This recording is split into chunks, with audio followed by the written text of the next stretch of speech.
कर्ण के पास भगवान शिव के महाशक्तिशाली धनुष के होते हुए भी वो उसका प्रयोग क्यों नहीं करते थे?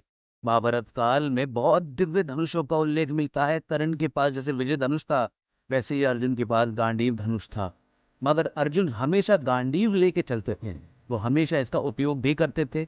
लेकिन दूसरी ओर कर्ण विजय धनुष का उपयोग अपने जीवन में सिर्फ एक बार ही करे, युद्ध के 17वें दिन। आखिर क्यों कर्ण विजय धनुष का उपयोग नहीं करते थे? आज की इस वीडियो में हम इसी बात के बारे में जानेंगे। लेकिन आगे बढ़ने से पहले इस चैनल को सब्सक्राइब कर दो दोस्तों, और बेल आइकन दबाना मत भूलना। साथ ही कमेंट बॉक्स में लिखिए कि क्या आप कर्ण और अर्जुन में से किसको ज्यादा सर्वश्रेष्ठ धनुर्धर मानते हैं, और किन से आपको ज्यादा उम्मीद थी, किनको ज्यादा बलवान और शक्तिशाली मानते हैं। दोस्तों कमेंट जरूर करना, और राधे राधे लिख के वीडियो को आगे शुरू करते हैं बिना टाइम वेस्ट किए। चलिए दोस्तों,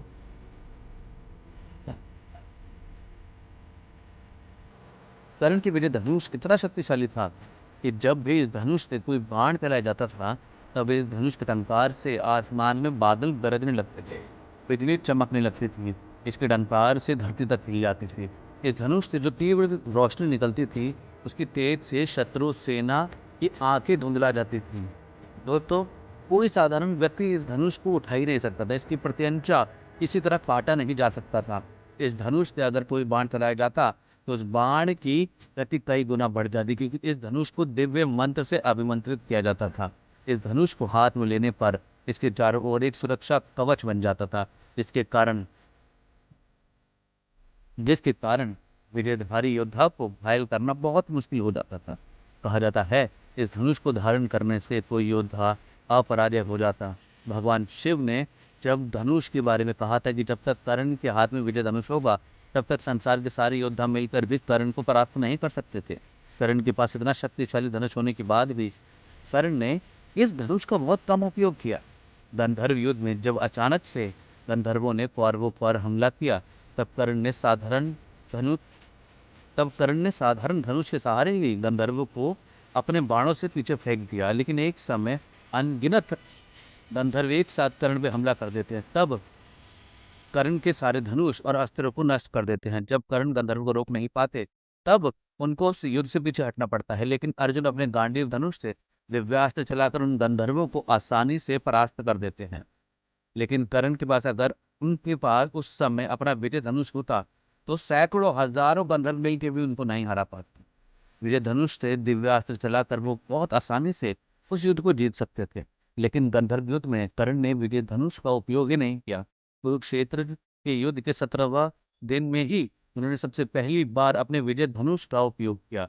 उस समय पांडव की सेना बहुत भारी पड़ रही थी, इसलिए उस दिन कर्ण को अपने हाथ में श्रेष्ठ विजय धनुष को लेकर उस पर प्रत्यंता चढ़ानी ही पड़ी। इसके बाद विजय धनुष में कर्ण ने अपनी महाबलवान भार्गवास्त्र का इस्तेमाल किया।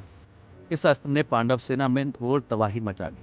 कर्ण ने अपने जीवन में सिर्फ एक दिन विजय धनुष का प्रयोग किया। आखिर क्यों कर्ण के पास इतना शक्तिशाली धनुष होते हुए भी वो उसका प्रयोग नहीं करते थे?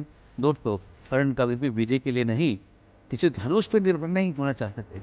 उन्हें अपनी धनुर्विद्या पर विश्वास था, उन्हें अपने गुरु परशुराम पे विश्वास था। इसलिए वो विजय धनुष का बहुत कम उपयोग करते। उनका मानना था कि एक सच्चा योद्धा अपने पराक्रम के दम पे ही युद्ध जीतता है, न कि किसी दिव्य धनुष या दिव्यास्त्र के दम पे। कर्ण को किसी दिव्य धनुष की आवश्यकता ही नहीं थी, क्योंकि उनकी धनुर्विद्या ही अपने आप में काफी थी। दोस्तों, ब्रह्मास्त्र, भार्गवास्त्र जैसे दिव्यास्त्रों से युद्ध जीतना तो बहुत आसान है, लेकिन इनके प्रयोग से चारों ओर घोर तबाही हो जाती है। इसलिए कर्ण ज्यादातर दिव्यास्त्रों का प्रयोग नहीं करते। यही कारण है कि उनको अपने दिव्य विजय धनुष की ज्यादा जरूरत नहीं पड़ी। क्यों कर्ण अपना विजय धनुष का प्रयोग ज्यादा नहीं करते थे? इस बारे में अपनी राय जरूर कमेंट बॉक्स में बताना दोस्तों।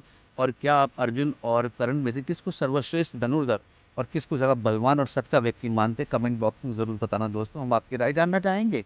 और दोस्तों, अगर आप नए हैं तो प्लीज सब्सक्राइब कर दे, बेल आइकन दबाना मत भूलना। और साथ ही दोस्तों, कमेंट बॉक्स में राधे राधे जय श्री कृष्ण लिख के वीडियो को अंत करते हैं। धन्यवाद दोस्तों। इस वीडियो को ज़्यादा से ज़्यादा शेयर करना, उन लोगों को खासकर शेयर करना जो कर्ण और अर्जुन के बीच में मतभेद के बीच में फंसे रहते हैं। धन्यवाद दोस्तों। जय श्री कृष्ण।